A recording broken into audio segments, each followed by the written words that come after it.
అందరికీ నమస్కారం. ఈరోజు మనం ఓంకారం కోసం తెలుసుకుందాం. ఓంకారము సనాతన ధర్మానికి ఆత్మ వంటిది.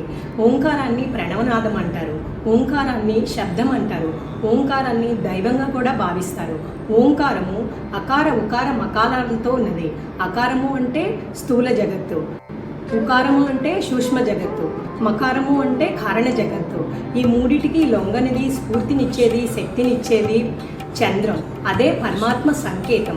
ఓంకారాన్ని పొద్దున్నే లేచి చక్కగా కూర్చుని ధ్యాన పద్ధతిలో ఉచ్చరించవచ్చు, లేదంటే ఎప్పుడూ దాన్ని ఓం అని పలుకుతూ ఉండొచ్చు. దానివల్ల నాభి దగ్గర నుంచి ఓంకారాన్ని పలికినట్టయితే మన జీర్ణ వ్యవస్థ అంతా చాలా చక్కగా ఉంటుంది. థైరాయిడ్ తగ్గుతుంది, కఫాన్ని తగ్గిస్తుంది, ప్రశాంతతని ఇస్తుంది, టెన్షన్స్ తగ్గుతాయి, మంచి స్లీప్ వస్తుంది. ఈ రకంగా ఓంకార శబ్దాన్ని ఉచ్చరించి దాని యొక్క లాభాలు పొందండి. ఓం